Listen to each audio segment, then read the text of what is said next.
Welcome, everyone, to the Frosty Canucks podcast. I'm your host, Jason, along with Steve. Booba. Booba? Yeah.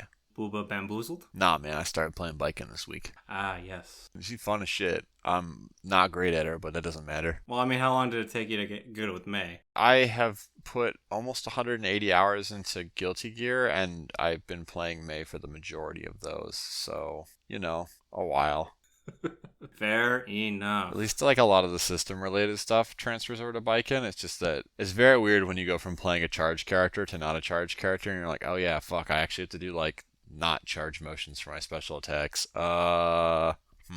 Okay. And you acquired the Booba for what price? $9. I picked up Bikin a la carte instead of buying the season pass because $9 is better than like $40. I have no interest in playing the other characters, so. Right. Well, speaking of acquiring. That was a great segue. Holy shit. We're going to talk about Sony? Yeah, we are talking about Sony. Sony came back kind of swinging. Okay. Yes, but also no, because this That's kind why of... I said kinda. Yeah, these kind of acquisition deals don't happen overnight, so it's not like Microsoft bought Activision and then Sony's over here going, oh shit, we need to buy something so that... Yeah, 1 week later. Yeah, no, that's not how that works. Yeah, obviously this was in the cards for a while, so... Now, granted, if Sony... Because, all the people who are making these kinds of deals fucking play golf together, jerk each other off all the time. So, there's a good chance that someone at Sony knew that Microsoft was already trying to, or going to buy Activision. That might have motivated Sony to start looking at what studios they wanted to acquire. And they just happened to get the ink on that, or announce and kind of finalize the deal with Bungie around the same time that Microsoft finalized their deal with Activision. There's always a possibility that happened, just by virtue of the fact that business douches always spend time with other business douches. I think my favorite comic that I've seen from this whole acquisition is Spyro and the Crash Bandicoot, with Master Chief being like, hey, how's it going? All right, see you, I'm going to Sony. Even though that's not actually what's happening, obviously. Yeah. It's just the talent of Bungie was the ones that got Halo started, but...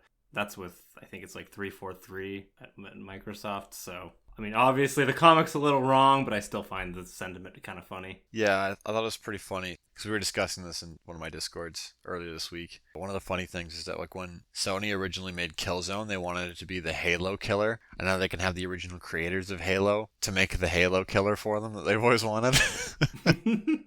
I mean, their main goal is to get all these live service games going. Yeah, so that's the first thing I guess we can chat about. So, along with this acquisition, I forget exactly how it was announced. Do you know how it was announced? I just heard it secondhand from Maz. It was definitely, it was announced, I think, either this week or like a little bit last week. And then for the sum of $3.6 billion, which not an insignificant amount. That's about half of what Bethesda was worth. Oh, I meant when where or who provided the announcement about the 10 live service games. Oh, I think that was just a report. And okay. I think like Jim Ryan said it or some shit. I think that's the right name? Yeah. We'll say it was Jim Ryan. He announced that Sony wants to have 10 live service games by 2026. Now, that's a lot of games for them to put out in the span of the next 4 years. Based on the titles they already have announced, the math isn't there. Unless, like God of War and Horizon have live service components. So, in theory, Bungie, with Destiny 2, that's one of the 10 games. Gran Turismo 7, that would be the second game.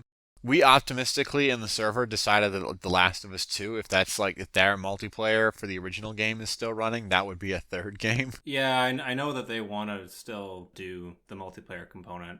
It's like almost a separate product. Yeah, that would maybe be a third. But the thought was that Sony's got more acquisitions up their butt, and that's where the 10 live service games are going to come from, because I don't think that's what Jim Ryan said. Oh, did he? That's verbatim what he said? PlayStation acquisitions are definitely coming.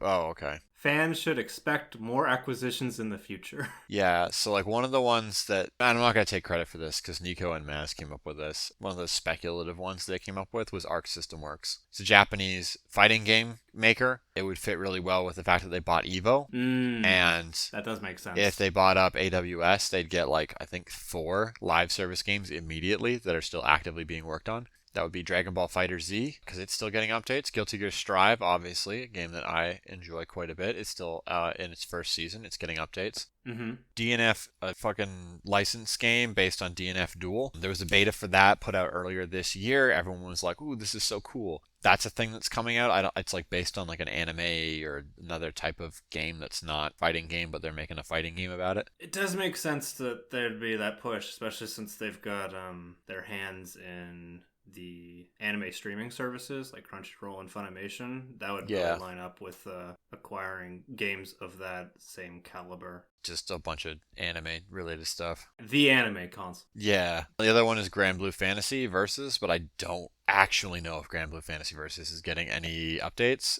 It's a newer game than Dragon Ball Fighter Z, but Dragon Ball Fighter Z is continuing to get updates because it brought in money, and Grand Blue Fantasy Versus was put out without rollback netcode and does not have the Dragon Ball IP to help support it through the fact that it has no fucking rollback netcode. That game was put out to die, yeah. Yeah, it's kind of like put out to die. It was doing okay-ish, but it kind of dropped off people's radars, and like the first big tournament that was supposed to happen with it got canceled because of COVID. Ooh. Yeah, and then like when COVID happened, everyone was like, rollback netcode or bust. Like everyone got on, or not everyone, there's still some chuds out not on the rollback train, but like most people were like, rollback or bust. Yeah. They were going to do delay-based netcode for Guilty Gear Strive, and they put out the first beta, and everyone was like, this is dog shit, put in rollback, and they were like, no, and then COVID happened, and you're like, fine. The one good thing from COVID. Yeah, the only good thing from COVID was that it helped convince a bunch of very obstinate Japanese fighting game developers that they needed to put some fucking rollback into their goddamn games. Make that a fucking standard. Yeah. Well, it is a standard in everywhere except for like the big name Japanese fighting games, because they're like, arcades still exist. Why you go to arcades? And then suddenly COVID happened. Like, okay, fine. Japanese people can't even go to arcades. We'll put rollback in, for fuck's sake. Which is like a thing that benefits basically everyone outside of Japan more than it does the Japanese audience, because Japan's got really good internet and North America and Europe have... I'm going to say Europe probably has better internet in some spots, but North America's internet is actually pretty terrible. Mm-hmm. Well, the whole continent's very big and infrastructure costs a lot of money, and most telecom companies are cheap fucks, so and they charge us through the nose for the smallest of morsels. And unlimited, but you got to a certain limit, now you're being throttled. Yeah, no shit. And you already have to pay like $100 fucking to have unlimited internet. Doesn't get unlimited. Well, I was just gonna say, if you say that to people who are in Europe, they fucking laugh because unlimited data caps are just like they don't have limited data caps there. No, I know, and it's the same for Japan. Yeah, it's just it's wild. And then like a side tangent for a second, like Google was like, "Hey, we're really gonna make Stadia a thing," and I'm like, Google, your home market can't even support this because the data caps are too expensive. What are you doing? I know. I when PlayStation Now released, I was like, I'll give this the trial a try. I couldn't get it to fucking work. Yeah, I could see that. My internet was too shit. Anyway, back on topic after like a double-decker side tangent. So yeah, Sony bought Bungie for $3.6 million, or billion rather, not million. Very different numbers there. Million would be a good deal. Yeah, no, it'd be so $3.6 billion. There's more acquisitions coming down the pipeline. I wouldn't be surprised if, just based on the fact that they want to have more live service games, I would not be surprised if, like, the more I think about it, the more sense it makes that they would pick up Arc System Works. I have to imagine that whoever the fuck else they're purchasing, even if it's not Arc, it's going to be people who are going to be putting out multiplayer-focused games, which is not going to please most Sony fans, because I think most people who buy that console and play games on that console are like, they just want single-player content. Sony's already got that covered, right? So they're trying to double down on areas that they are, or not double down on. They're trying to pick up areas that they're weak in. Exactly. Yeah. It kind of makes sense picking up Bungie, right? Like they have, what fucking shooter does PlayStation have? Like, aside from the third-party ones, which may or may not be on their fucking consoles in the future.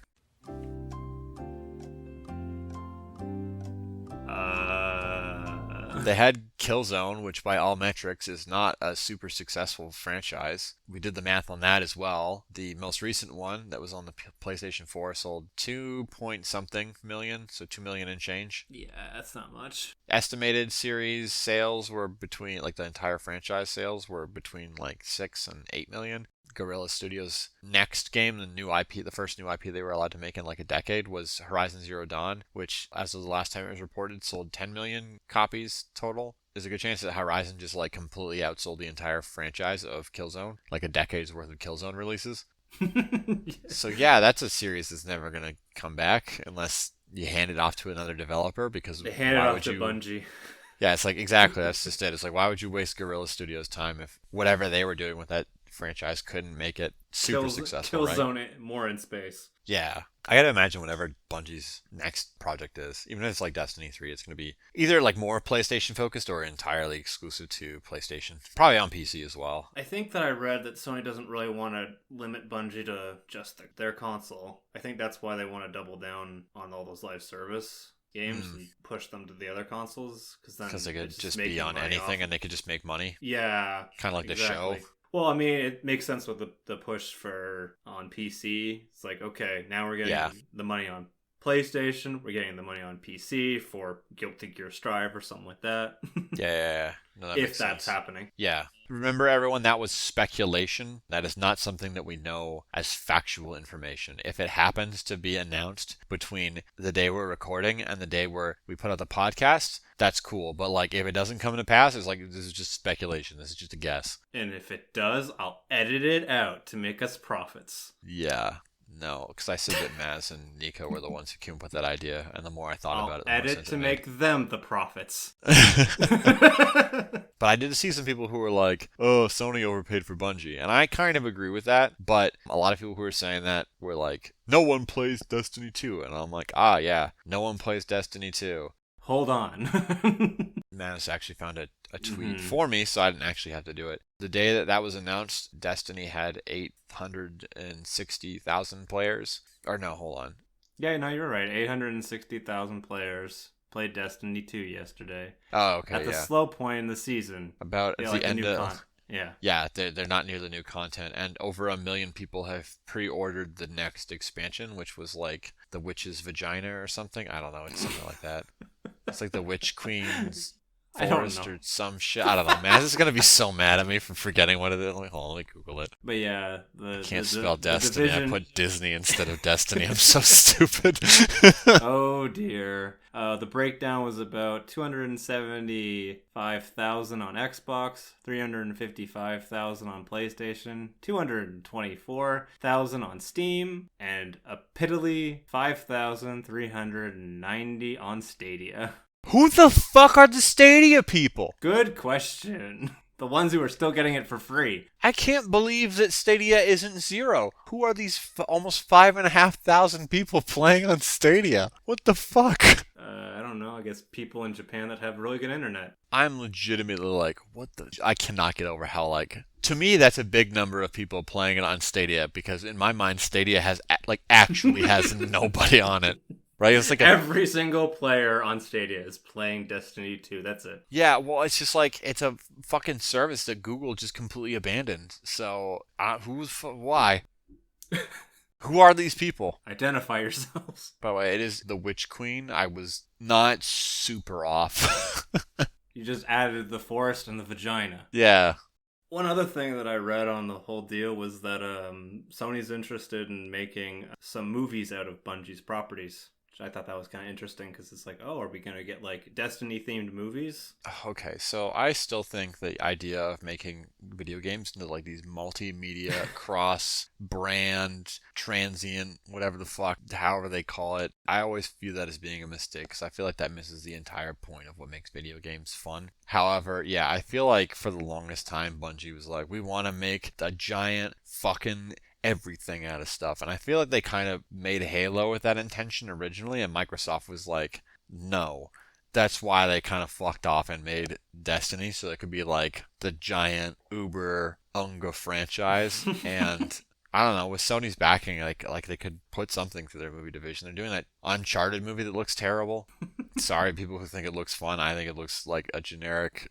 I should say, it's like Uncharted's already like generic ass Indiana Jones bullshit, and this movie just looks like generic ass Indiana Jones bullshit. So I'm like, The more I see it, the more whatever. I'm confused by it. I just think it's funny that I know why they did it. They got actors who are like much younger than the characters in the video games to play them. So that if they like do this for the next 10 years, the actors can like grow into the roles instead of it being like, oh, we need like someone who's in their fucking like mid 40s and a guy who's in his 70s who could just die. Yeah, that reminds me of what was it, Harry Potter 2? Oh yeah, where they got dying, and then yeah, they got the one, and I didn't, and being a kid and just not realizing, going, what the fuck happened? yeah. What I think is really just side tangent while we're on. What I think is really funny with that is that the guy who played Dumbledore in the first two movies played like the perfect Dumbledore for those two movies, and the guy who played Dumbledore in 3 onward played like the perfect Dumbledore for 3 and onward. If that makes sense, because like in the first Kinda. 2 books, Dumbledore's like very unassuming and very like old and wise and whatever. But then from like the 3rd movie on, or from the 3rd story on, he's a lot more like, oh shit, I gotta like bust out my magics because shit just got real. Yeah, because I mean, that's when the plot really starts to pick up some steam. Yeah. So yeah, like it is ironic in that regard. But yeah, the soul. The actor who was playing, I don't know the actor's name, but the actor who was playing Dumbledore in those first 2 movies does a really good job of being like the unassuming kind of like grandfather sort of figure, where the guy from the 3rd movie on, he does like the, oh, I'm like the wise old guy, but at the same time it's like he's like busting out and casting all these crazy ass spells. You're like, yeah, I could see that. He doesn't look like he'd get blown over by a stiff breeze like the guy from the first 2 movies did, right? Yeah, no, I agree with you in that regard. But yeah, I don't know. I guess I could see them maybe spinning this off, do like some multimedia stuff with it. I feel like it might work if they push it more into the animation side, kind of like what they're doing with like the Spider-Man movies. I could see that. I think that they would be able, so that's the thing with animation, you can do stuff that's a lot more fun. Mm-hmm.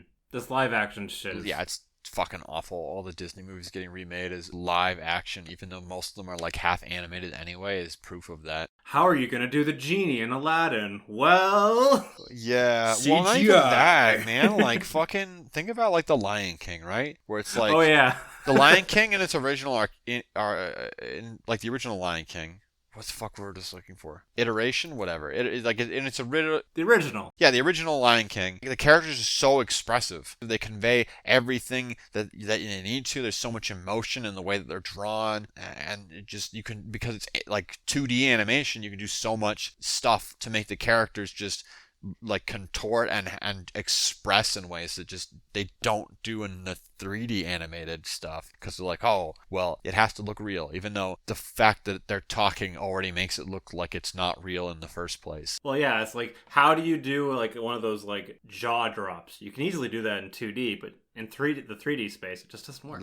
Looks weird. Yeah. Especially because they modeled everything after what the real animals look like for some fucking reason, instead of drawing these 2D caricatures of the like animals, which are, yeah, it's like I think that for me, the Lion King stands as like the perfect example of why the remade Disney movies are a complete fucking pile of ass. But they all made money except Mulan.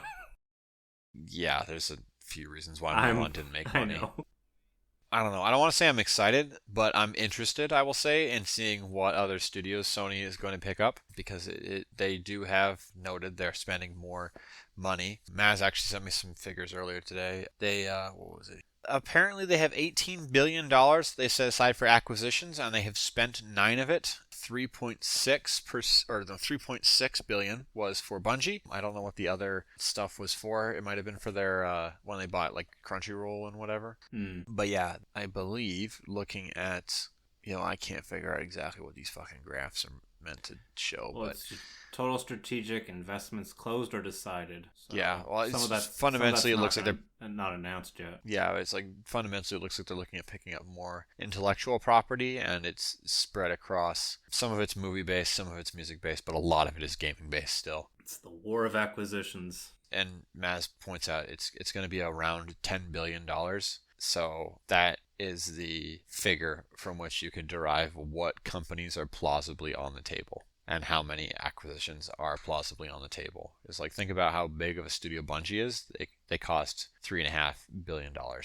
I think Arc would be on the cheaper side. I don't think that they could afford to buy Square Enix with that amount of money. No, definitely not. I'm not sure about Sega. I think Sega would be more. Yeah, they've got a 547 billion market cap, but I don't know if that's in US dollars or if that's in yen. And if it's in yen, that number is a lot lower.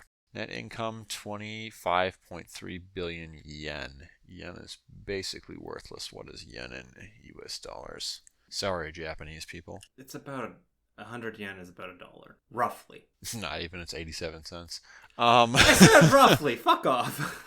Let's see here, 25. Just saying, if you want to do a quick conversion, that's the easiest way. Yeah, I'm too stupid to do that. Divide by 100. This will be, 250 million? Yeah. Because I found out earlier this week that they sold off their arcade business, which would lower the amount of money that they're actually worth. Apparently, the arcades were... Well, I presume that was partly because of how shit arcades are doing because of COVID, but... Yeah, no kidding. And a bunch of people were like... like Yakuza people were like, oh, does that mean there's no more Club Sega? Probably. Yakuza now. Oh, yeah, I wonder if they advertise it anymore. That'll be interesting to see what Sony ends up scooping up. As I said, I am just based on what they've said and whatnot, I'm pretty sure it's going to be nothing but studios that produce multiplayer games because that's where they have a huge, obvious lack in their lineup. So true, very, very true. Nintendo's out here putting out fucking more online games than Sony is, even though Nintendo's netcode is dog shit. Yeah, I think Nintendo kind of made a bit of a... Or maybe it wasn't a statement, but it doesn't sound like they're going to get into the acquisition war because it's Nintendo. They bought a bunch of companies a while ago, and I don't think they have any desire to pick up more. Because they're like, I don't know, they're still just doing their thing the way that they... Nintendo's Nintendo. Yeah, they're just chugging along at the same rate they've always been doing. Yeah. Oh, did you hear today that apparently the Nintendo Switch has finally passed the Wii in sales? Excuse me? The Nintendo Switch has finally outsold the Wii. Hello? Nintendo Switch is now Nintendo's best-selling home. I just didn't believe you. Outsells Wii reaches 103 million sales in 5 years. Has it really been 5? Yeah, it has been 5 years. Holy shit. Yeah. What a terrible system. I mean, it makes sense because it's the hybrid console, so it's like it's doubling down on the DS and the Wii sales. I was gonna say combined. It's if you're merging their handheld market and their home console market together, it makes sense. Also, it's doubling down on the one area that Nintendo has historically always been successful in, which is their handheld division. Yeah. I know that the 3DS obviously didn't sell as well as the DS, but the 3DS sold a fucking hell of a lot better than the GameCube and the Wii U and the N64. So, yep, that's wild. I mean, it is and it isn't. Like, it was already selling really well to begin with, but so I'm like not super surprised by it doing that. No, it was inevitable, especially since they keep saying, "Oh, Nintendo Switch is in the mid-cycle or in the middle of its cycle." Yeah, for the next console. So there's no rush for this, as the OLED version has shown. Yeah, I even though it's been 5 years, I still would not own a Switch. Like, I've played a few games on the Switch that were okay, but, like, if Miranda didn't already own a Switch, which I did buy her because she wanted to play Breath of the Wild, but, like, it was just up to me, I would not have bought a Switch. There's been, let's see here, I played Breath of the Chungus. I actually enjoyed that, mostly. Pokémon, which I kind of enjoyed. Smash Brothers, which I kind of enjoyed. A lot of games, it sounds like you were meh at. They were okay, they're just okay. They're experiences you could live without. Yeah, well, Rabbids, that was one that Miranda already had downloaded, so I played it there. Regrettably. I think that... Oh, and Mario, the mobile one, where there's a bajillion moons for no reason. Odyssey. So I played like 5 games on the Switch. Wait, you played Animal Crossing? Oh yeah, I did play Animal Crossing. Fucking Christ, that game plays like a fucking mobile game too. Okay, 6 games. So I played 6 games on the Nintendo Switch, and my experience with them ranged from, yeah, this is okay, to, I hate this and want to die. But you just posted in the chat that New Horizons is Japan's best-selling video game, which I'm not at all surprised by. Yeah, that's the other thing I was going to briefly bring up, is that, yeah, Animal Crossing New Horizons is Japan's best-selling game ever. Oh, ever? Holy shit. Ever. Okay, that's wild. It, Probably the original Mario Bros. From fucking the Nintendo Yes, there it is. Is that actually what Finally, it is? It beat Super Mario Bros. On the NES. Yeah, so I was right. It's taken many, many years. The icon, the thing that put Nintendo in the minds of an entire generation, has now been replaced with villagers. Yeah, I mean, I'm not surprised. I feel like, no, so like my big thing is, I feel like, what was it? Pocket Camp? Is that the name of the mobile game? Yes! So I got a feeling that Pocket Camp being out was like the biggest indirect marketing scheme that Nintendo ever put out for Animal Crossing. So this mobile game, and mobile gaming in general is more popular in the Asian markets than it is over here. Mm-hmm. Strictly speaking, by revenue generated from it. So if they put out this game and people are like, ooh, I like this a lot. And then the next Animal Crossing comes out, they're like, oh, Animal Cross, I love Animal Cross on my phone. I'm going to buy a Switch and play Animal Cross on the Switch. And then they pick it up and they play it. The greatest advertisement, yes. Yeah, that might be part of why it sold so well. That, and there was like a pretty large gap between New Leaf and New Horizons and COVID. Mm-hmm. I feel like all three of those things together help create the perfect storm for Animal Crossing New Horizons to do as well as it has. And as someone who actually like has played Animal Crossing games since the original and really liked them, while a bunch of people are like, these games are stupid and boring. It's kind of nice to see Animal Crossing finally do well. It's just that it did really well in a version of the game that I truly despise for a number of reasons. Yeah, and it took, what was it, like roughly 2 years almost to get that 1.5 update? I didn't even play the fucking new thing because most of the improvements were locked behind a paywall. Oh, I thought there were a bunch of free updates, but then There was a couple of free updates. It's very funny. Miranda was like, ooh, updates. And she turned the game on and was informed that she'd have to wait to find any of the updated content, because that's how Animal Crossing does things. I don't think she ever played it ever again after that. Oh, the time locked stuff. Ugh. Yeah. Yeah. Well, it's just that it's like everything in Animal Crossing is always time locked. It's like it's a game you're supposed to come back to and gradually play over the course of a bunch of whatever. And she just wanted to see like all the new content in like the span of about 5 hours. Yeah. So yeah, she picked it up and put it down immediately. My wife plays it like she's a time wizard. She just plays it constantly, or? No, I mean that she changes the in-game the Switch clock. She cheats. Okay.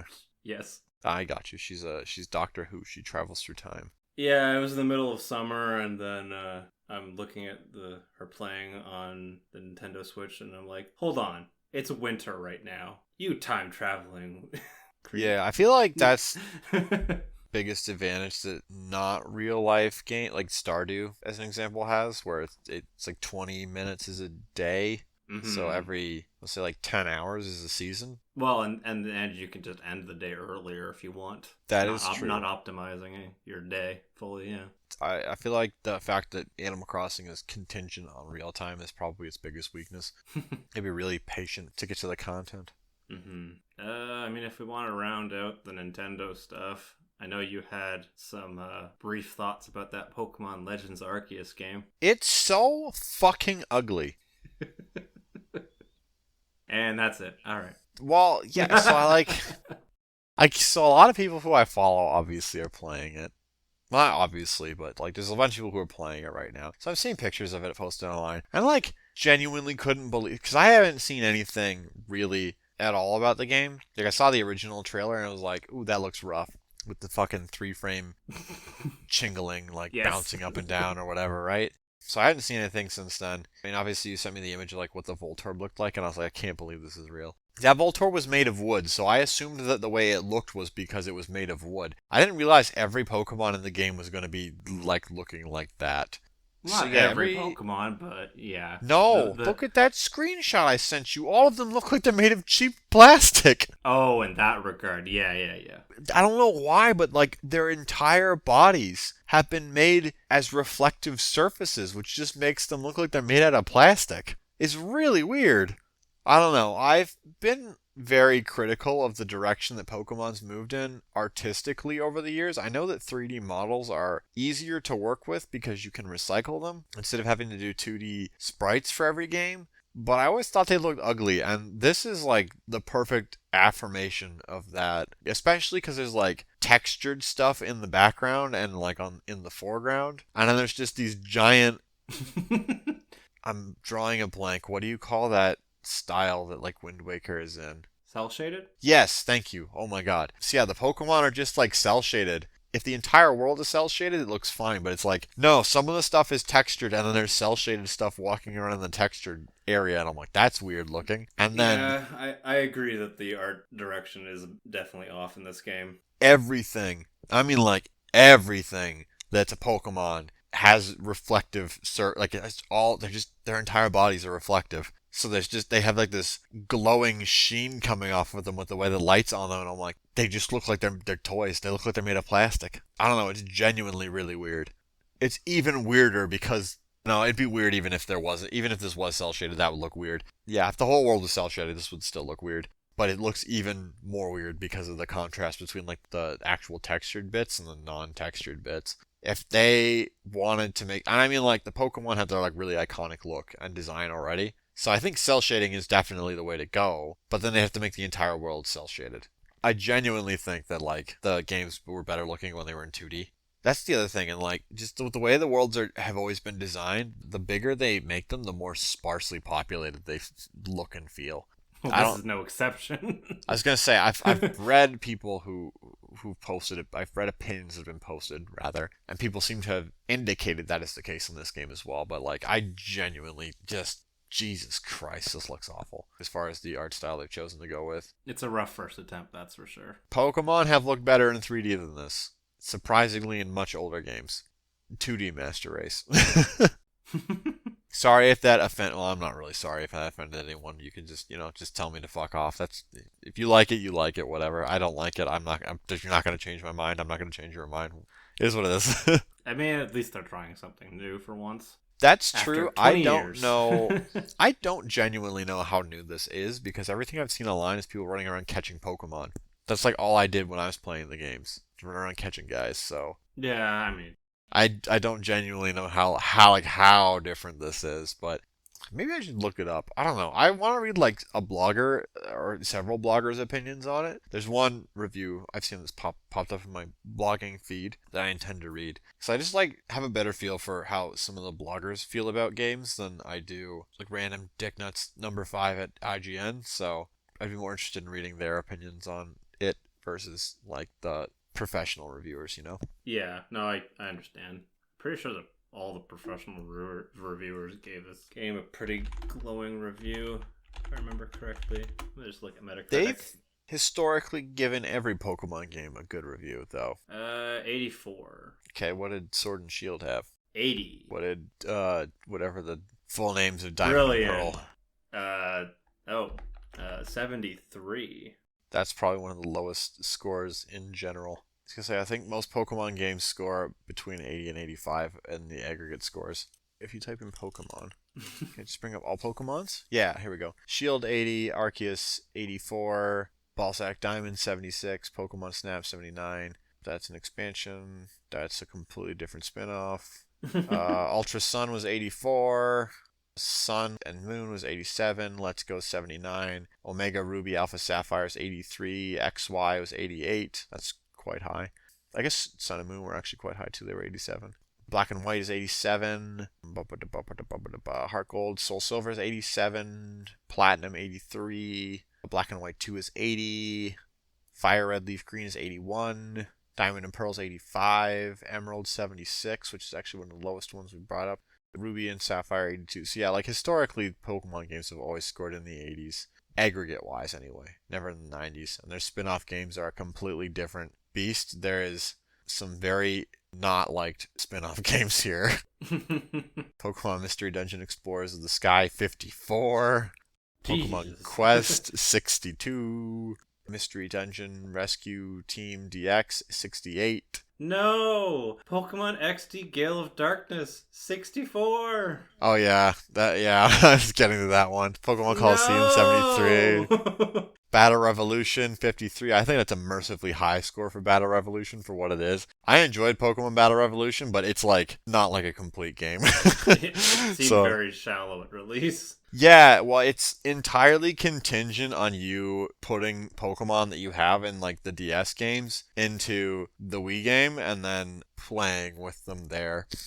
Kind of like how Pokemon Stadium functions, but like Pokemon Stadium at least gave you a variety of Pokemon to use as presets, where this is like you have one team that you can use as a preset if you don't have your own Pokemon. So it's honestly, like I said, 53 is I think a very generous score for what was on offer in that game. Pokemon Conquest, surprisingly, an 80. I think it's the highest spin-off game. What the fuck? Pokemon Mystery Dungeon Blue Rescue Team only has a 62? Bitch, what? That game is awesome. That's like one of the first roguelikes I played. Oh yeah, and Explorers of Time only 60. Man, fucking reviewers hate these games. Reviewers hate most roguelikes? Except Hades. Yeah, I was gonna say, except for Hades. Though who's to say that reviewers just maybe they like the characters a lot more than the actual gameplay. Maybe. Pokemon the movie 2028. Oh man, that movie's awful. Oh, what's the trading card game from the Game Boy Color days? Is that on there? I genuinely don't know. Pokemon 3 the movie. That's an imaginative title. 22. No. Pokemon P-Cross 75. Is Pokemon Battle Troze in here? That game is actually really fun. It's very simplistic though. Pokemon 4 the movie. Ah, yeah, another imaginative title. 25. Yeah, Pokemon Battle Troze. Here we go. 70. That's not bad. It's a fun little game. I don't see a trading card game in here. That's alright.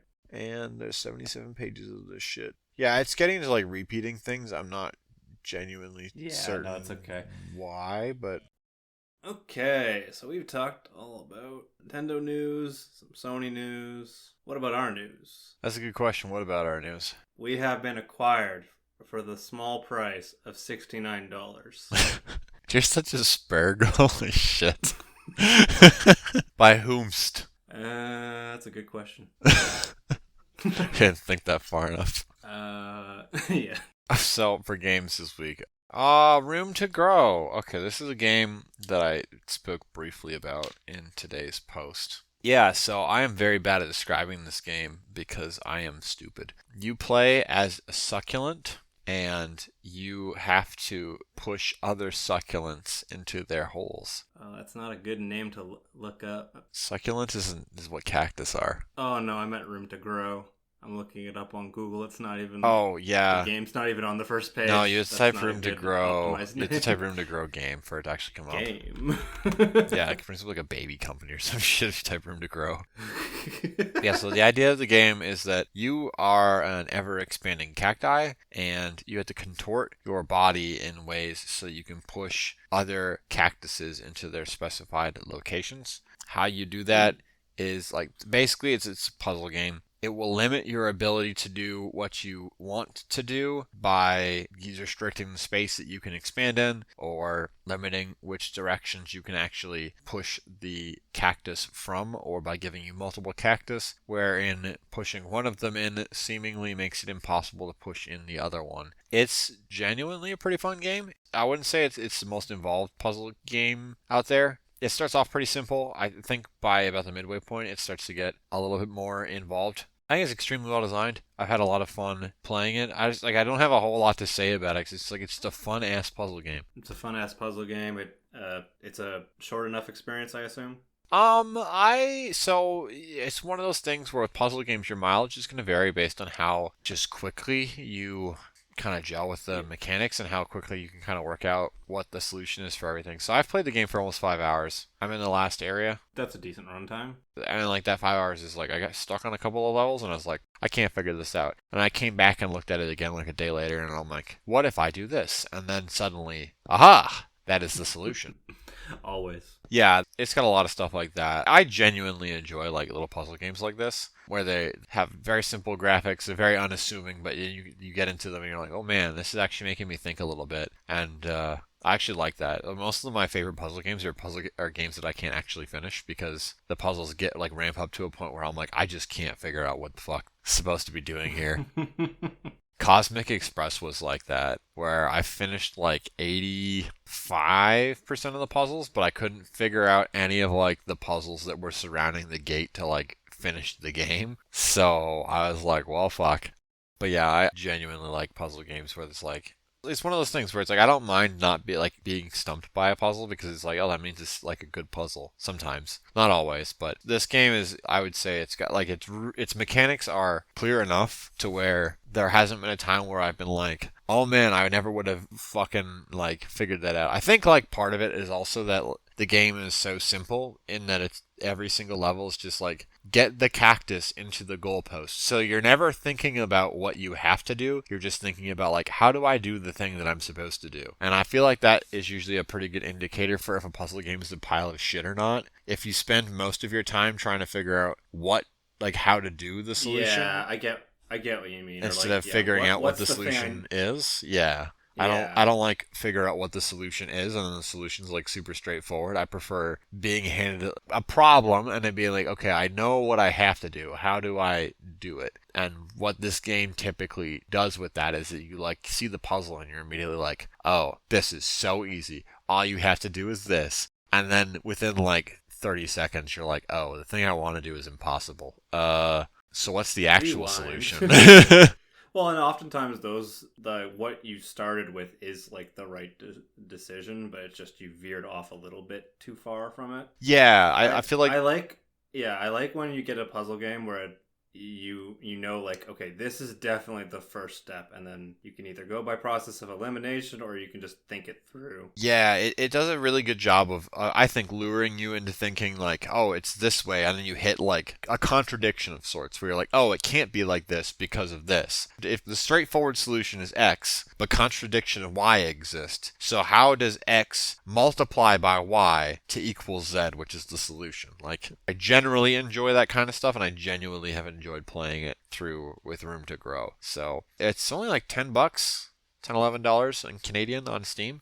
Yeah, it's pretty cheap. So it's already pretty cheap. If you want, just wait for it. You could even wait for a sale. It came out last year at one point, I think in December. I decided that so like in 2020, I outsourced my what games are popular and what games should I check out to Steam. And just every month I would pick up like one or two of the Steam bestsellers and play it. But I kept thinking that all of them were terrible. So I stopped doing that like halfway through the year. So at the end of 2021, I was like, hey, I am pretty sure that between Guilty Gear Strive and Chives, I missed out on like the majority of games that came out in 2021 that were like interesting indie games. So I went to OpenCritic and filtered by PC and 2021 and went through like the top 100 reviewed games on that. I think I went through a little bit more, and then I was like, okay, what's this game? What's this game? What's this game? And I just picked up what I thought were interesting games from that, and, well, not immediately. I tagged most of them on my wish list and was waiting for a sale, but Room to Grow is one I picked up during the winter sale. Really just got around to it now because like I was playing Dark Souls with Megan and then Rise came out and then Baiken came out. So now that Baiken is out and I don't play hours. Well, some days I play hours of Guilty Gear a night, but like other times I'll just play Guilty Gear for like an hour or two and then I'll switch gears into something else. So this is like a good game to, after I've been playing Guilty Gear for like a couple of hours, to, like eat dinner, unwind, yeah, feed Chives, play with Chives a little bit, and then sit down and play some Room to Grow. I like puzzle games for that a lot, where you can just like pop in and pop out of them quite a bit, and it's not a huge deal. Yeah, it's pretty fun. I would definitely recommend giving it a look if cute little puzzlers are your kind of thing. But like, don't be deceived by the way this game looks. Like, it will make you think. So I think Charlie and Thomas both listen to this podcast. I think it'd be up there. If you guys are listening to this episode, I think it'd be up your wheelhouse. Maybe give it a look. I think you guys would probably blitz through it a lot faster than I would because you guys are a lot better at puzzle games than I am. But it's definitely an interesting one. Yeah, what's that Parabox game? Oh, Patrick's Parabox? Yeah, that one. Yeah, that's another one that I think it's still coming soon on Steam. But same idea. You kind of look at it, you're like, okay, I know what I need to do. I just need to figure out how to do it. Or at least the demo was like that. So the demo for that was really good. Yeah, I thought so as well. I think I was actually the one who told you to play it. So I think you gave me like 2 or 3 and then you're like, you must try these. I'm like, all right. Yeah, no, I generally enjoy puzzle games that are like that. And then if like that, also what I just described there kind of excites you, then when they're on sale, check out be the developer of Cosmic Express. Check out the other games by Alan Hazelden. Or I guess you could just look under Drachnik as the publisher. they publish nothing but like really thoughtful puzzle games. They're all like worth checking out. Cosmic Express being one of them. And you can get them for like $2 or $3 on a Steam sale. So I don't know if any of their games are on consoles, but they're all genuinely pretty good games, puzzle games on PC. That'll get you good brain teasers. That's it. That's all I got for Room to Grow. Short and sweet, worth checking out. What about you, Jason? What have you been playing? Oh God, no! I already know. This is a Weeaboo game, isn't it? Persona 5 Royal. No. God. Too bad. Damn it. All right, tell me about how you and your best friends have been sending texticles to each other and fucking living your high school life. Oh, you're just salty because I actually bamboozled you. No, that was genuinely one of the highlights of my week. That was fucking hilarious. I had completely forgotten that was one of the monsters in that universe. The Shin Megami Tensei universe. So I only know about the penis chariot monster. That's like one of the only things I know about Shin Megami Tensei. It was genuine, and I'm like, well, I can exploit the not safe for work filter. Fucking piece of shit puts up a thing on Twitter with the not safe for work thing, and I'm like, obviously, it's Jason, so obviously this is not like pornographic. And I click on it, and it's the penis chariot, and I'm like, damn it, he got me. Yep. But that did make me laugh quite a bit. I'm trying to remember what it's. Oh yeah, it's actually called in the game. Yeah, it does. Throbbing King of Desire. That's the enemy's name. Because it doesn't have a name as well. It has a proper name, but it's not as funny. It's just Mara. Yeah, Mara. I thought I'd start with an M. Yeah. Mara the penis monster. Yeah, but it's every demon essentially from that game has a different name until you recruit them. Oh, okay. So it's called Throbbing King of Desire. Y'all motherfuckers are horny as shit. Yeah. You know what the funniest thing in that fight was? The fact that the female on the team actually got a critical hit on it. I'm just like, oh. Baduncha. Or Baduntis. Yeah, exactly. Whatever. That's funny. That was genuinely funny, yeah. But yeah. Persona 5 Royal. After playing Persona 5 Strikers, I wanted to pick this up. It was on sale. I did find it funny that the deluxe edition was cheaper than the original, the base version of Persona 5 Royal. So what the fuck? Yeah, exactly. I think it was like $25 for the deluxe and then 30 something for the base. And I'm just like, this is stupid. Is that digital? Okay. Yeah, digital. What the hell? It doesn't make any sense. Okay. I know. That's very strange. That was the weird first thing. So have you actually finished Persona 5, or did you just like get through it halfway and then put it down forever, like you've done with most of the Persona games? I'm almost at the end of Persona 5 Royal already. Okay. Well, I meant... I've kind of blitzed through this one. For Persona 5, I got to what is the second last dungeon, and then I had to put it down for... I think it was... my job was getting in the way. So okay, so you've actually... And then I just completely forgot. So this one I'm actually going to finish. It's the first fucking Persona game I've actually finished. Well, I've cleared what would have been Persona 5, like the original one. I just finished the final boss of that. And I'm getting into the content that's sadly locked behind like at least 80 hours. Holy shit! The new stuff. There is like sprinklings in between, but that is kind of like one of my bigger complaints is it doesn't really get to that part till like a big time commitment. There are quality of life improvements that make this experience a lot better. So some of the mechanics, like there's the baton pass, which is when you exploit an enemy's weakness, you can pass that along to your next ally, and that like their attack is more powerful, and if you keep chaining them up, they get more and more powerful. That's been unlocked by default. Before, you had to start going through the social link stuff to unlock that. So when you got new characters, they were kind of shit at first because they didn't have the baton pass. So you're like, well, why would I in my party? Yeah, why would I use you if you are weaker? Why would I use you, Haru? Like she's like one of the last ones in the original that you recruit, and she's not that good. She definitely gets the least amount of screen time in the entire game. So she's one of the characters I'd say is the hardest to get attached to. Okay. But anyway, there is a surprising amount that's new with some of the mechanics. There's new locations to go to in this version. There's a whole new area where you can go to you can go to a jazz club. You could go play darts, which is actually a full functioning mini game, except it has motion controls, kind of. They stole it from Yakuza. Kind of, except instead of just being a button press, It's got some crap ass motion controls. it's funny because it's like like tennis for the Wii. You can just like switch. Do that quick jerk motion, and that counts. You snap your wrist, and that's all it takes. You just snap it. That's all you do with the controller. Oh, okay. You don't have to do much. It's minimal. But yeah, they took that. But they have a pool game, but you can't actually play it. And I was very depressed when I couldn't play it. I was like, you could just have taken it from Yakuza. But I don't know. For the mechanics behind that is the darts. If you play with your allies, then you can unlock improved baton passes, which means that on level 2 you get some HP back, and then on level 3 you get like some of the skill points back. So every time you pass the baton, you're getting more and more back, which I thought that was a really interesting mechanic, because then it's like, oh, I'm running low. What if I just baton pass and then get a little bit back for my characters over time? Oh, nice.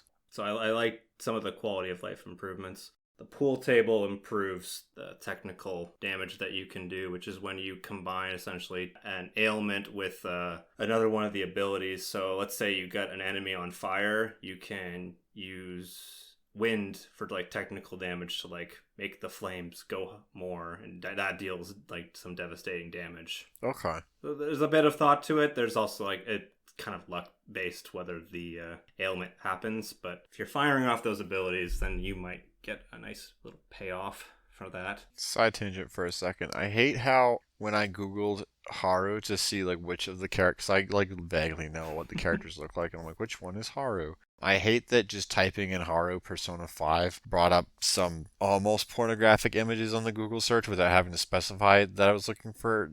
Okay then. Yeah, the people who like this game. Some of the people. No. Some of the people who like this game listen to this podcast. Some of the people who like this game are fucking gross. If that's what comes up as the default on Google. Oh Lord, why? Jesus Christ. And I would say she's not the one that I wouldn't put on in. I was gonna say that's the blonde chick. Yeah, On's the one who runs around in the fucking gimp suit, right? Yes. Yeah, that's certainly a thing. There's an audible pause there. I don't know what to say to that, so that's fair enough. Yeah. Let's get into the mechanics that I did like. There's a couple new social links. One of them I find really funny because it's the counselor, and you're a mute protagonist. How do you think that fucking goes? How are you feeling? Wait, hold on. The main character doesn't talk? He has the, 3 choices. Like, oh, pick from this list of things. He says very few lines in the game. What the fuck? How? He's the mute protagonist. Why? Huh? I'm the cliche. Yeah, I'm just really confused. I thought that the whole group of them were like characters. I didn't realize that the main character is just a stand-in for the player. Yes, it always has been. That's genuinely confusing to me because I don't understand why he was included at all in Persona 5 Strikers then. Because he's not a character, he's an avatar. There's a difference. He's the main character. He's the trickster. He's not. He has to be in there. He's not anything. He's a fucking avatar. He could be completely removed and it'd be the same story. Well, no. I mean, does he add anything of value to the story? I mean, the plot surrounds him. Yeah, but like outside of fucking I'm the main character bullshit, like I don't know. I kind of get what you mean, but I'm more and more. They do a better job in this game than they've done in the past ones. And the other ones, they're even more mute. Like they give them actually at least some lines, however brief. I'm increasingly becoming of the opinion that that is not the way to make a game. Well, I agree. I agree that the main character should actually have proper dialogue, but it's to have the ability to, yeah, self-insert yourself into the protagonist. That's so Ah, boring. this It's is so much more me. interesting to listen to somebody who's actually a character experiencing stuff. Oh well, whatever. I agree, but I'm just saying. Yeah, yeah. No, I get why they do it. It's I think I don't like it very much, but Yes.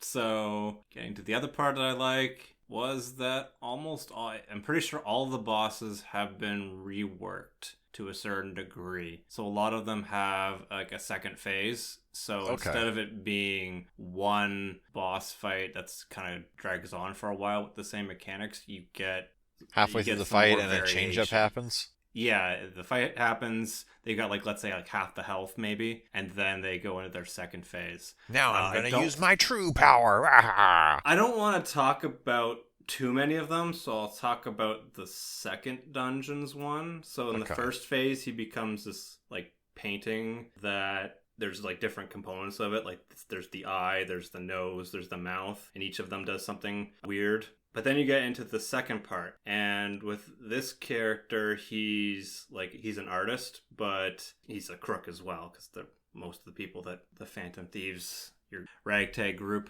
of miscreants, are going against. And yeah, so he's into the counterfeit stuff, and then he starts making counterfeit versions of himself within the palace, which is where they try and steal the heart of the villains to change their ways. For someone who's never played any of these games before, half of that sentence made no fucking sense to me.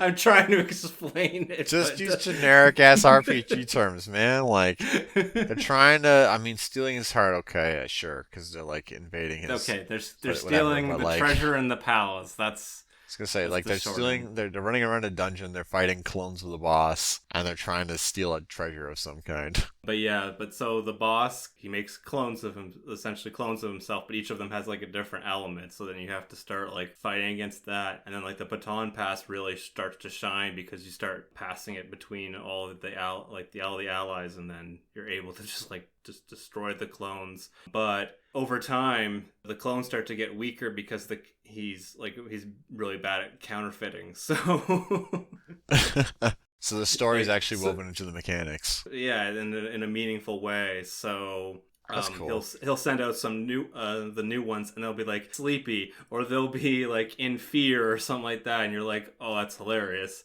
And then at the end, he'll just try and summon up more, and to just keep trying for like 2 or 3 turns. It's not working, Oh and then you man. just hit him once, like Mysterio and Spider-Man. He just dies. It's so funny. I don't want to talk about the other dungeons. I'm just gonna talk about that one. I thought that was the funniest one.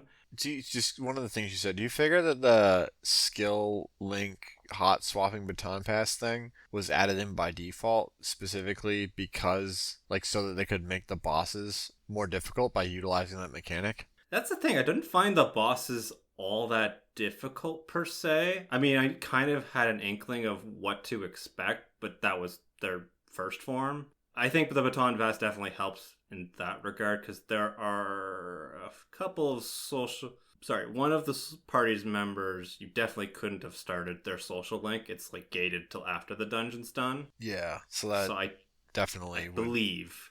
So I don't think that would have been done. Yeah, definitely would have been after Okay. the dungeon's done because So perhaps their that's plot usually revolves around what happened. so perhaps that's part of why they revised the boss fights. Yeah, I mean, I believe all of the boss fights got revised to a certain degree, so I really like that. It's good for any person who's obviously played this before, so it's a bit fresh. Yeah. To copy Donkey's sayings, this game has a grappling hook. Game of the year. So that's one of the kind of newer mechanics. It's used kind of sparingly, but it's usually to get to parts of the dungeon that didn't exist in the original. So there's a few more paths to look for, and then there are essentially 3 collectibles in each dungeon to find. And if you get that, you get a decent accessory that's pretty good for what part of the game you're at. In like the first dungeon, it's a heal spell that's like level 2 essentially, instead of the level 1 that you would have had. There's some mechanics that just help in general with the overall progression of the game. I never felt like I was getting roadblocked or stuck at a boss fight either, or even the enemies in general. I don't even think I've actually seen the game over screen, minus one time where I was being greedy in a boss fight, but I just started, so it wasn't that big of a deal. That's fair. I was like, I could take one more hit. It unfortunately does do the... It does the fucking main character dies, everyone dies. Yeah. Stupid. Yeah, I know. Poopy. I know. Stinky. Oh no, he's down. Whatever will we do? Well, I don't get why they do that. We could use these things to revive him, or we could just leave him dead. He never talks. He's weird. Very true. At least in Ichiban's case, he's a character. Fucking Christ. Yeah, and his friends still don't give a shit about him when he dies.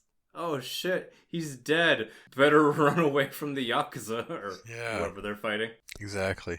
God damn. Well, I mean, it sounds like you've had a pretty okay time with the game. At least this is. I wasn't erroneous in that call earlier. This is actually the first time you're going to finish a Persona game. Is that correct? Yes, I will be finishing this game for sure. I'm very close to the end.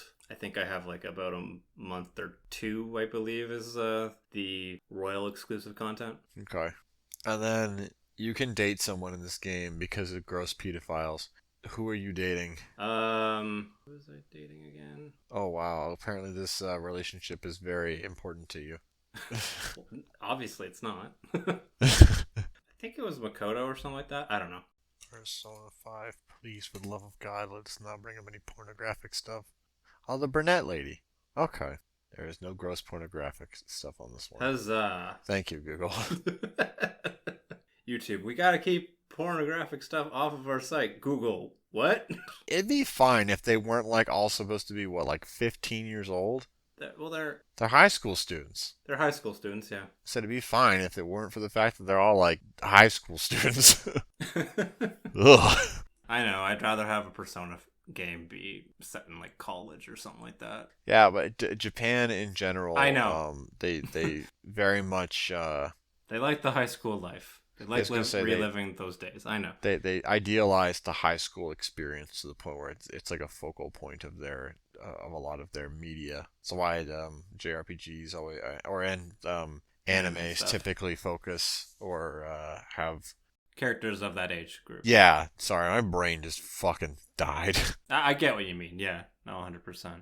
I like the dungeon crawling, but I also like the social simulation portion. I really like trying to max out what I can do in a single day. Like, okay, how can I get all like these stats? Who should I be focusing on for improving that social links so that I can get some new mechanics that are they're divvied out pretty regularly. So like one of the abilities that's really not good early on is if you talk to one of the politicians who's been kind of shamed for something that he did like 20 years ago, then he'll help you with some of your social skills. And then in the dungeons, you're able to talk to the demons when they're down. So you can get more money out of them if like that prompt's there, and you can keep doing that over and over again until they either get pissed off with you or you decide at the end, you've given me enough money. I'm gonna kill you now and do the all-out attack. Wait a minute, you can just rob the demons like you're playing fucking Disgaea? Yeah. What the hell? You can keep talking to them over and over and over again. There was one time where I just kept letting them get angry and calling a new ally, and it just kept recycling them. I think I got to like 250,000 yen by doing that, and it was really funny. So I really liked that mechanic.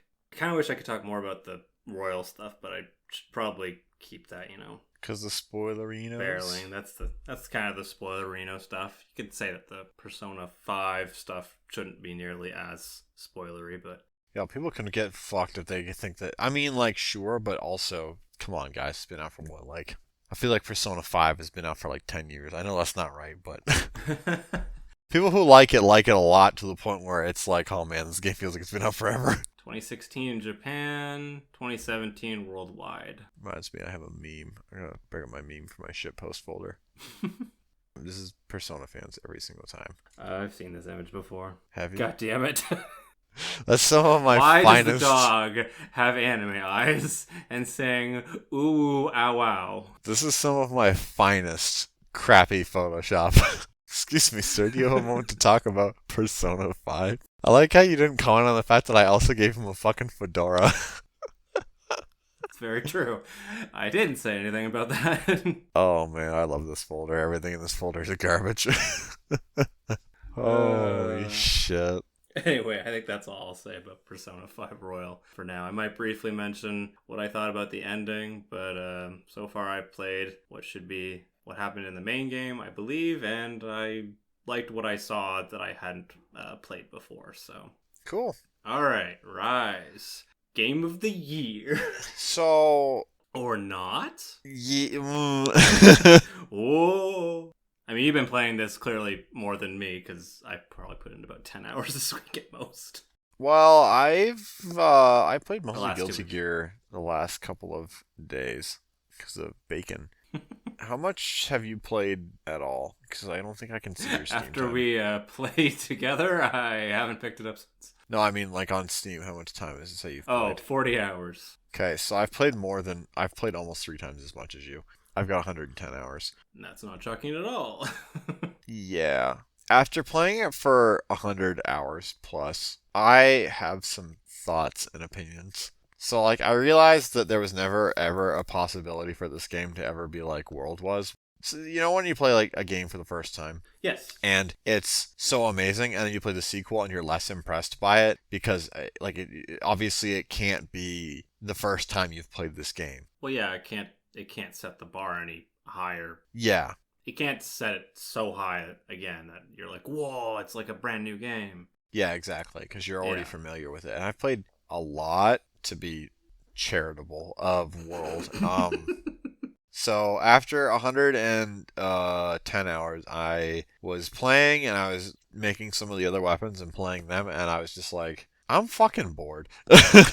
That's part of why I picked up Strive this past week, because I was just bored of playing Rise. There's a few reasons for that. I think what's even more damning as well is that not only did I play Rise this week, I also played Monster Hunter World again this week. Oof. I wanted to play a better version of Monster Hunter. So I think there are some things in the game that I like a lot. The wire bugs, which are basically just a grappling hook, are much better than that hook shot thing. Yeah, they're way better than the clutch claw. Yeah. Just in general, the amount of mobility and how they're just integrated into the movesets feels a lot more natural. To copy Donkey again, it's got a grappling hook.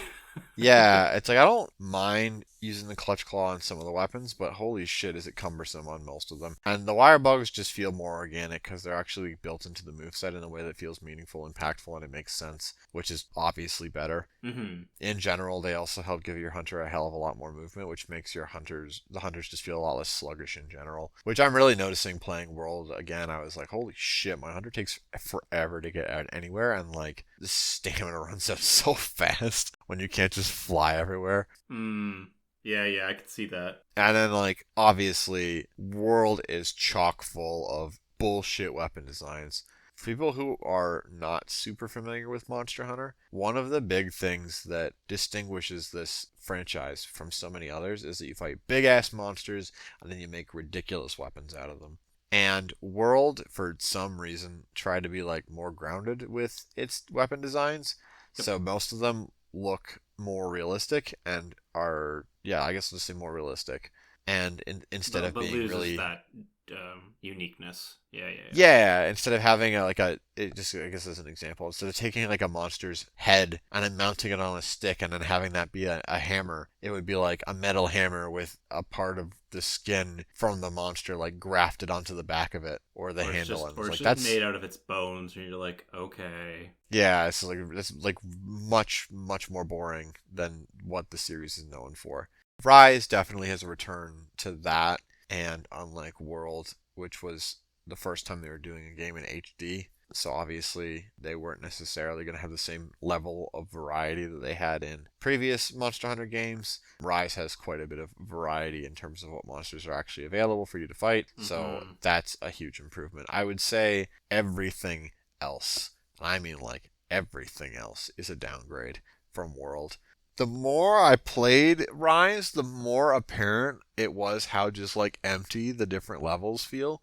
I'm not gonna say that Worlds levels feel like the most full things, but they do feel like believable places where monsters could live. Where in Rise, the levels just feel like video game levels. I kind of get what you mean. There's Like they're not a designed for the player, not for the monsters. So the monsters just kind of shuffle around the map, and the player can interact with the map in really interesting ways, but the monsters are usually just stuck roaming the same areas over and over and over again, which makes it feel like they just kind of like they exist in that space in a very artificial way. well, it's like, oh yeah, the Rathian in the forest area, it goes when it's about to die up to that. Basically, it's a nest. Yeah. I don't feel like you get nearly as much of that with like, oh, where's the bear gonna go? He's just gonna go into that corner. Yeah. So the bear just ran It's into just the gonna fuck corner. off. Okay. Yeah. Yeah, no, exactly. There's like a number of different monsters that have like nested. Like clearly, this is a nesting area for like Monster X.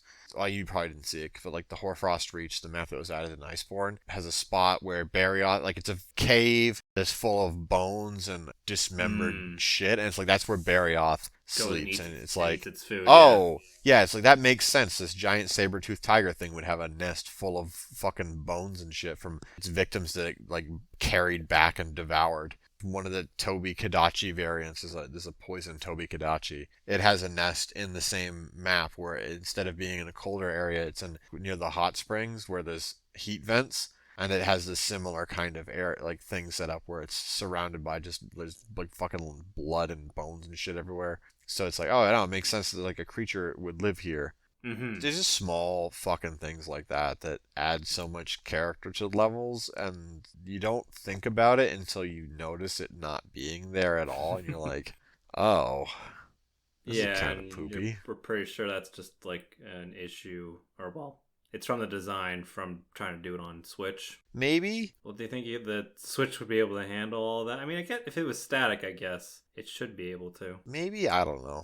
Or do you think? The other Or do you think thing maybe it's just because is it was kind of rushed to market? perhaps. Because I know you were like telling me about, oh, this is where the game ended at 1.0, and where we Oh, just yeah. played was 1.5, and you had to like they had to wait months for this, and I'm like, they had to wait months for this. On PC, we have the benefit of all the updates right away. So we can actually play from like start to the finish of the story, and it actually makes sense. But there was a several month gap between Rise's 1.0 launch and when the 1.5 update or 2.0 update happened that put in the actual ending of the game, which is wild to me. I cannot even conceive launching like just a game and not having the story be complete and having people be okay with it. And I get that like Monster Hunter is not a game with like story, but it's fundamentally it's like, oh, but there was like boss Big content. bad monster, yeah. Yeah, there's like monsters to fight that were not in the game. They were added for free at a later point, but it's like it's very obvious that there's still more things to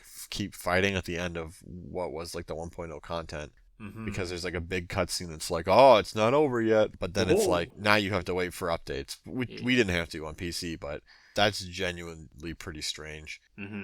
There's also like just, again, reminded of this in World. Like in World, when other monsters come into your hunts, you're like, oh shit, that's potentially problematic. Where in this, it's like, oh boy, I get to beat the shit out of you now with this monster because it just fucking came in. And it's I don't know, it was sometimes frustrating when a monster like invaded and got in your way and you're like, get the fuck out of here. But having the monsters just be like, ah yes, I will now beat the shit out of you with this other monster, and then they will run away. It just, I don't know. That feels like super duper video gamey to me. It's fun to do for a bit, but like the more I did it, the more I was like, there is no material disadvantage to having other monsters show up. In fact, it's actively like, I want this to happen because it's a huge damage bonus to me. Well, you know how many times I was bringing one of the monsters. Or like, yeah, I think the 5-minute timer's up. I'm gonna bring that other monster back. Yeah, with the end of this fight. With the two of us working together, we abused the shit out of that and just brutalized whatever we were hunting with the other monsters that were on the map. We'd be like,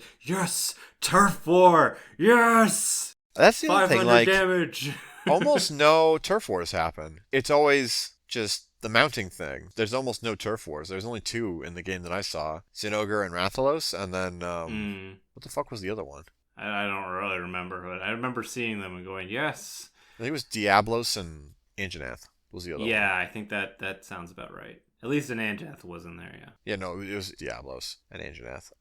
I don't know. I just feel like some of the character was lost from the game. I guess I do know. That's just it. It feels like some of the character and some of the soul was lost from the game. And the other thing, I thought it was my imagination, but after playing World, I am 100% convinced that Rise has input delay. Oh, yeah? So, like, I complained that I was having some trouble using the radial menu. I was like, that's weird. Did I just get worse at using it? And then I also had some trouble doing the Superman dive, and I'm like, this feels less responsive. Like, my character is just, like, not running as quickly as they would in World. Yeah, I do remember you saying that. Yeah. They're rolling instead of doing the dive. I don't understand what's going on. So because I changed the hunting horn so much, it was, it wasn't immediately obvious. Like, the weapon I'm the most familiar with, it was not immediately obvious to me that there was any input delay. But after playing World again and being able to do a Superman dive within less than a second of pressing and holding the run button, I was like, oh my god, there's fucking input delay in Rise. And that's part of why I was having trouble with the radial menu as well, because I was using the radial menu in World and I had no trouble at all using it. And I was like, oh my god, it's because there's fucking delay between when I'm pressing the buttons and doing the actions and when the game's actually ready to read them. So yeah, World's just like more precise and more action focused, and Rise has a fucking... It really depends. Like, the fact that I didn't immediately think like, oh, this is input delay means that it's not a lot of input delay, but it's enough to fuck with my timing, because World was very precise and has like almost no or no input delay, or has like a very generous input buffer, or like a combination of the two, where Rise does not have that, and it makes the fucking inputs feel like it was noticeably clunky, to the point where I was like, why isn't this working the way I expect it to, after like 1,000 hours of practice in the other game? Yeah, I was gonna say, for me, I didn't notice it really at all, but that's no, but I've probably spent nearly as much time. Yeah. Yeah, I was gonna say I'd be a lot more sensitive to it, because I'm very used to something being exactly a certain way, and it's not that way, and I'm like, what the fuck? But yeah, I genuinely thought it was my imagination at first, but after going back and playing a few hunts in World and having it work exactly the way I thought it should, and I'm like, that's not how it works in Rise. There's input delay in Rise. But it's like just small enough to be annoying, not like game breaking. Yeah. Not game breaking, but I hate that it's there, and I know that it's there now, and that makes it so much worse. And then the other thing is that like I've kind of concluded I really hate the hunting horn in Rise. It's so fucking dog shit. Going back and playing it in World, I'm like, yes, this is how this weapon is meant to be played. It has way less DPS in World, but I don't care. It's more fun. I think it's more fun. Do we want to talk about that final boss? We can if you want to. I think it is an MMO final boss, and it's dog shit. Yeah, that's the real short bad. end of this thing. You had fought this thing already like 3 times when you helped me out with it. I mean, when you say it like that, it sounds like I won against it 3 times. The third fight is when I beat it. Oh, well, okay, fair enough. So yeah, I wiped against this thing twice, and on the third fight, I was like, okay, I'm just going to bring a bunch of thunder resistance into this fight so it can't do literally 90% of my health bar with every single hit I take. Then the fight was a lot more manageable. Yeah, that definitely helped for me as well.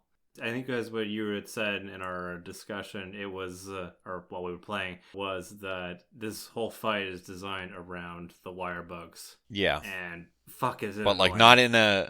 not in a good way. It's in a very gimmicky way. In a very gimmicky way. Like, oh, you gotta dodge all those it's gonna throw a bunch of rings. Yeah, it throws a bunch of electric. Well, it doesn't matter. It's electric. It throws a bunch of projectiles at you, and you have to use the wire bug to hop over top of them, because you cannot dodge roll through them like you can most monsters' attacks, or get out of the way, because they just fill up the entire fucking screen. Well, not the entire screen. There's a safe zone, but you have to wire bug into it, and it's like, this is dumb. Yeah, and then it keeps summoning up like the rocks. There'll be like cannons or guns on there, and I'm like, but why? Because the monster's so big that the siege weapons are one of the only meaningful ways to do damage to it. Yeah, but why are the siege weapons there? Because they're one of the only meaningful ways to do damage to the monster. That doesn't answer my question. I'm telling you, they're there because it's one of the only meaningful ways to do damage to the monster. No, never mind. Hold on. You're talking about the regular one. You're not even talking about the actual hard one. Now, I beat the one that we fought on the first try and thought it was dog shit. There's a harder version of her that I died to 3 times. Well, twice. Okay, that version you died. Yeah, no, that's fair. I had a total brain fart. You're talking about like the regular version of the fight, not the stupid version, like the really stupid version of the fight. Holy shit. There's a version of this fight that's so much worse. I found it funny that there was the invisible wall when I was trying to go in that hole where the monster falls. Oh, yeah, well. I don't even think to do like when you finish the fight, the monster falls into like a giant hole in the middle of the arena, and Drop some of its tail pieces and stuff yeah, and you carve. Jason immediately tried to jump into the hole and chase after it.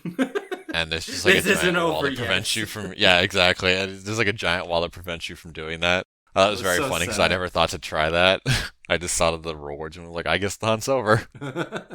I like what I have played of it. I mean, do you feel like you've at least, I mean, got your mileage out of it at least? Yeah, just I think it would have been better if I'd either dumped the hunting horn earlier on, or yeah, I think that's probably actually the best way I could have done it. Because like part of the other part of the problem is like like it would be easier for me to try other weapons if economy wasn't such a problem. I don't know why, but I do not have any money in this game. Like everything costs so much money to make, and it's really weird because in World I didn't find there was much of a problem with having enough money to do the things that I wanted to do. And I heard from Nico, who's played many of the older games, that money was basically something that existed to exist in the older games. So it's like very frustrating to me when I'm like, hey, I'm kind of bored of playing the weapons that I have. I want to make a new weapon. And the game's like, you have to grind 15 or 16 hunts before you'll even have the money to do that. And I'm like, but I'm bored of playing the weapons that I have. What do you mean I have to do 16 hunts with them before I can have enough money to even make another weapon? What the fuck? It's like sounding more live service like, but it's not. Yeah, it's because the game has like no end game, so they just made it like very grindy for no reason. I found that generally pretty frustrating. So like I don't mind, and I actually kind of think it's a really smart and interesting design where Monster Hunter's like, ooh, you need these specific parts from a monster, so you like look up, okay, what parts of the monster do I have to break, or do I have to capture it, or do I have to kill it? Like there's some decision making and some planning that go into that where you're like, okay, I want to make sure I get the highest chance to get that part I want, versus you need to go just grind out money. Like what the why? Kill monsters, get their parts, and sell them if you don't need them. Yeah, that doesn't even remotely provide the amount of money I would need for the weapons. That's like I could just use the like basic bitch cheap low rank weapons and do low rank fights, but low rank is boring. So Yeah. I don't want to, which means I have to make the more expensive higher damage weapons that are usable in high rank, and that's somewhat problematic. I assume with like Worlds, you didn't do low rank for an insane amount of time. There was a few fights I doubled up on, and when I was learning new weapons, I started in low rank because I didn't know anything about them. But I know how to play all of the weapons now, so I don't want to do low rank hunts against monsters that don't fight back. I want to play against the monsters that are actually like, Will slap strong. you, yeah. And yeah, I want the fight to actually like they have what, one or two new attacks that I'm not familiar with. Okay, big deal.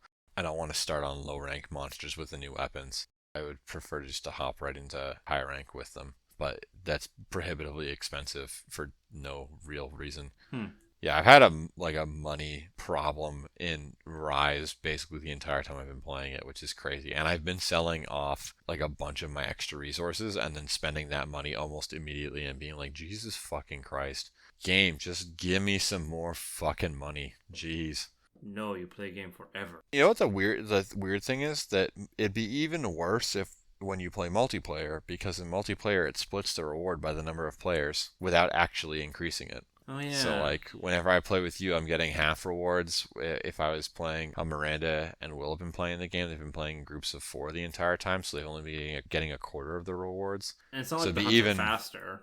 They are a little bit, but not by a lot. Yeah. I was gonna say I checked out the longsword, and I have some opinions about how you've been playing the longsword after playing the longsword for a couple of hunts. Oh, you can keep those to yourself. I'm kidding.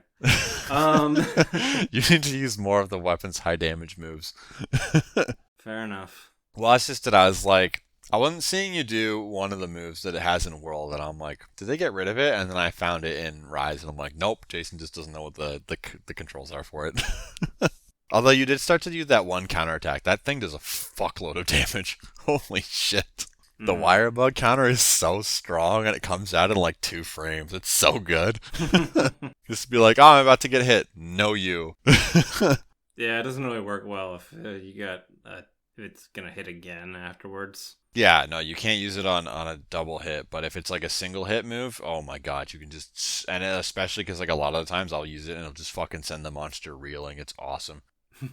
But yeah, Although I will say that the controls for it aren't obvious. So like the one wire bug move where it costs one wire bug to use, and you like run at the monster with the longsword out, and then you'll just kind of like smack them, and it does basically no damage. If while you're in the middle of the air you hold down the right trigger, you'll do the super move that the longsword has from the previous game, which I thought they got rid of. Yeah, I didn't. I had to look at the weapon controls because I was like, this move is worthless. Why would anyone use this? And I looked at the weapon controls and was like, hold down the right trigger while in the middle of this move to do the fucking like crazy slash move from the previous game. And I'm like, oh, that's so unintuitive. What the fuck? It's funny because I went to the training area, and that's how I learned a few new moves, but I didn't share that. Yeah, no, I had to actually look through the entirety of the weapon controls to find that one because it was completely unintuitive. Clearly, the tutorial system I wish was a bit better. This game basically has no tutorial system. The training room only tells you like a couple of basic combos, but you actually have to go into the hunter's notes and look at the weapon notes to find out everything. I didn't. Which I know to do because I've played for 1,000. I've played over 1,000 hours of Monster Hunter, so I just don't trust any. Like I just like, I know the game has an in-game manual for how all these fucking weapons work, but well, I didn't know that. Yeah, and it's super unintuitive too. Or I would like I legitimately never in 100 years would have thought to press the fucking right trigger in the middle of that attack to do something different. And I'm like why the right trigger first of all? Good. Like why not either of the face buttons? Well, the right trigger is where your spirit slashes are mapped, Steve. Well, fuck what? I'll keep that in mind. It is what it is. Are you actually gonna finish to unlock all the extra fights or no? I'll keep playing if you're playing, but like if you're not playing, I'm not gonna bother. I might come back to it later, but I'll probably come back to it maybe later after Persona 5 Royal's done. Yeah, okay. I'll play probably Sword and Shield. Maybe try out the Insect Glaive, see what it's like in Rise. Yeah, the Great Sword's like fine-ish. The Sword and Shield's really cool in Rise. It's just like wish I'd played it earlier instead of now. I do like the one wire bug move on it. It basically gave you like a Shoryuken. For those people who don't know, that's one of the famous moves that Ken and Ryu do in Street Fighter, where they crouch down and then they do a jumping uppercut.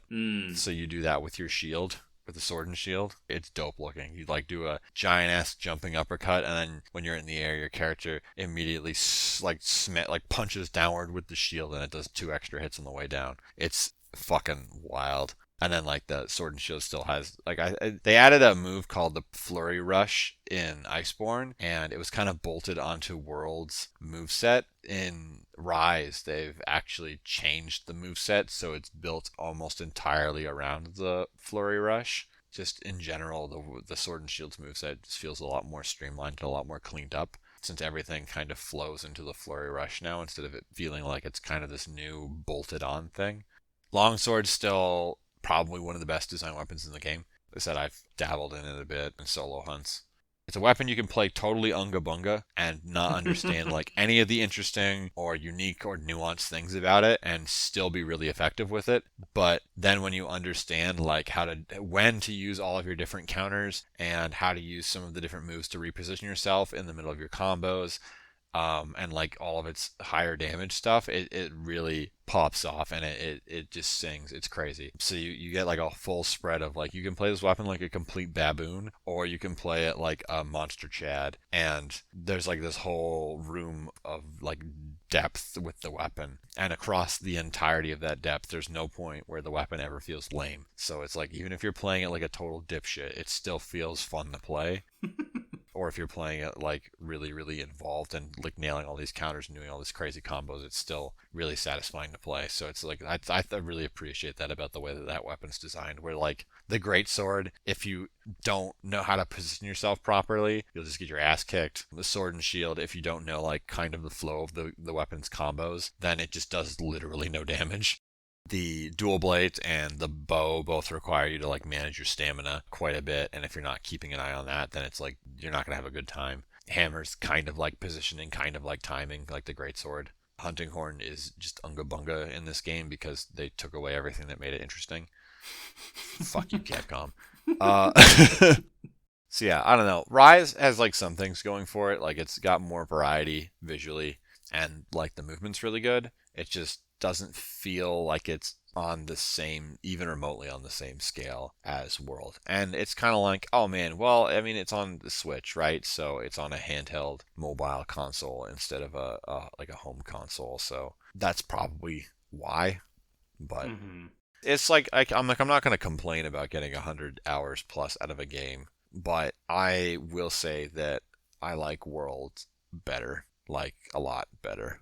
Would you pick up that Sunbreak DLC? Oh yeah. Or? Yeah. Okay.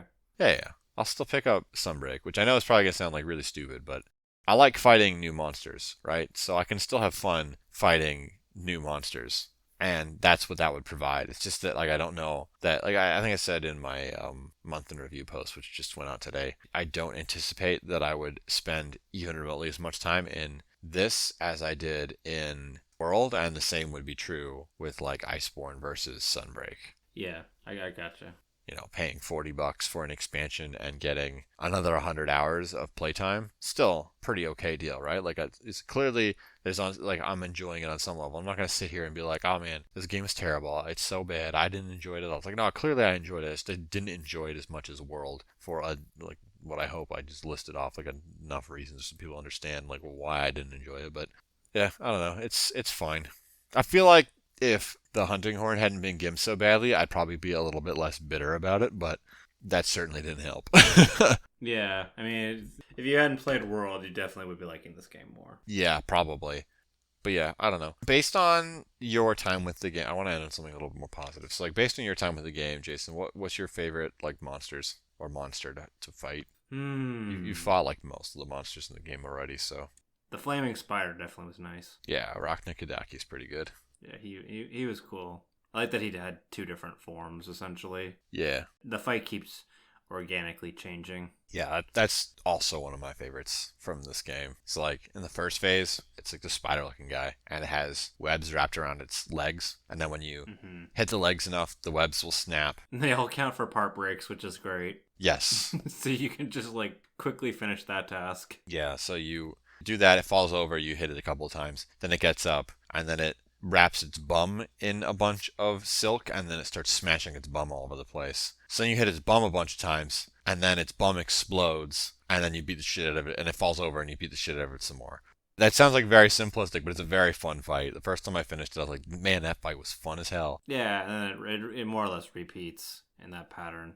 Mm-hmm. With the webs back on every part of it, and then yeah, no, it's a fun ass fight. Plus, it's just so interesting seeing an arachnid type creature in Monster Hunter, which is something that like I had not seen before because the world just does not have that at all. Yeah, I mean that kind of a creature probably wouldn't have made sense for the Iceborne expansion. I mean, they put a lot of just like I would say poster child creatures in Iceborne rather than specifically icy monsters. Okay. Like Tigrex was added in Iceborne. It was just like added in to most of the maps that were not the ice one.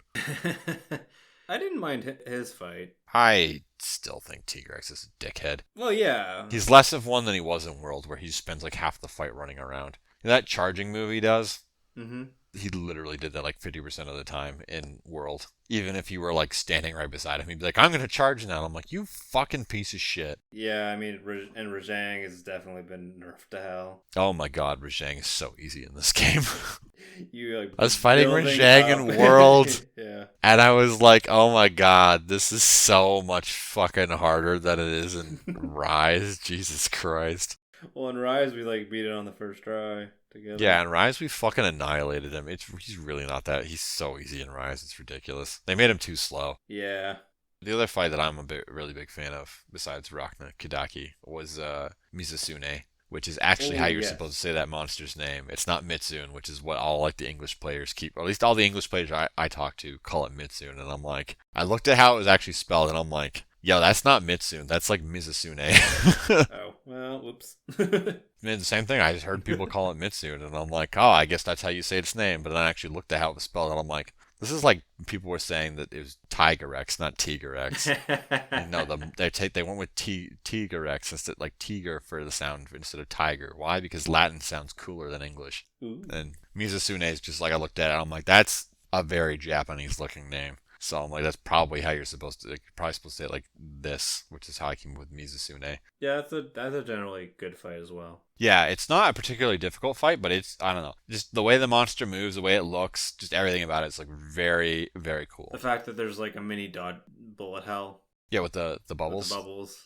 Except then you start realizing that the green heals you and then the red powers you up, which I thought the red was like deadly at first. No. It's an attack Yeah, buff. I know. You shared with me that last week.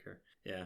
Yeah, So so it's like a, if you just for our audience who's not familiar, it's like a serpent, like a Japanese or a Chinese style serpent dragon, and then it's got lily styled petals all over its like face and back. yeah, and it hangs out in water and mostly. Yeah, and it like while it's attacking you, it will either spray you with like a jet stream, or it'll spin around in a circle like a confused dog chasing its tail, and then bubbles will just like fly out everywhere, and the bubbles will damage you and hit you with, it'll make you soapy, so your character will start like slipping and fumbling and falling all over the place like a jackass. But as Jason said, there's sometimes green ones that come out that heal you and red ones that buff you.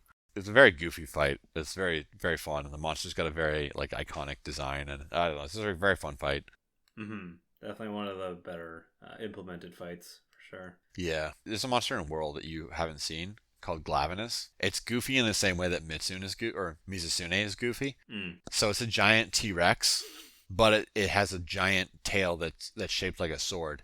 And it attacks by swinging its sword tail around like a sword. Oh god. So it'll like spin around like 180 degrees and smack its tail into the ground, or Not terrifying at all. Yeah, or it'll like, there's one move where it like shoves it in its mouth and then it like rips it through its mouth and spins around like 2 or 3 times in a row and just covers a huge amount of ground. That shit will fucking destroy you. In Iceborne specifically, they introduced that one's called Glavenus. And in Iceborne, they introduced a new version of Glavenus called the acidic Glavenus. So while the regular Glavenus uses its tail like more of a broadsword, the acidic Glavenus will use its tail like a broadsword until it like does that big spinneroonie move. And then when it does that, it will have shaved its tail down into a very sharp blade. And then it will have it like pointed around in front of it, and it will start stabbing you with it like a rapier instead of a broadsword. So it's like moveset will change like halfway through the fight, which is really cool. That's another one of the ones where it's like, this monster is just so goofy in its design, but it's like really fun to fight. All right. Thank you all very much for joining us this episode of the Frosty Canucks. You can listen to this podcast on multiple platforms such as Stitcher, Spotify, Spoofy, Apple, YouTube, and on Anchor. You can follow myself at Javum. Did a little post of some art with Helltaker. Steve, your stuff. You can follow me at FrostyLight on Twitter. That is the hub where all of the things go. So if you ever want to know what I am up to, either artistically or gaming-wise or blogging-wise, that's where you would go to do that. Speaking of blogging, go read my blog at frostylight.ca. We just went live with the month in review post where I share some opinions about the games I was playing in January. Most of which you probably already heard some version of on the podcast, but what you might not have heard is well, actually, no, you probably did hear the Breath of the Wild post. That was writing one anyway. That 40-minute incoherent gibberish from a couple of episodes ago. There's now a more coherent, more well-written version of that that's going to be going up. I think there's some points I cover in it. Actually, no, there is some points that I cover in it that were not covered in this podcast, because I was able to actually like look at what the fuck I was writing and then figure out like, oh shit, I forgot about this. Anyway, that's been in the works for the better part of the last 3 weeks, and it should be up, I guess, next week at some point, probably before this podcast goes live. So go check out my blog and give it a read. I've spent quite a bit of time working on it. I think that in general, well, I mean, obviously, I think my opinions are well fucking thought out. So you can go read them and figure out if they are. Other than that, Instagram, also FrostyLight. I haven't been posting stuff there. If I ever do some art stuff, it'll be there eventually. You can follow it if you want. No, I'm not going to talk about Twitch. That stream was just a random out of nowhere thing, so whatever. Go read my blog. FrostyLight.ca. Thank you all very much for joining us this episode, and stay frosty.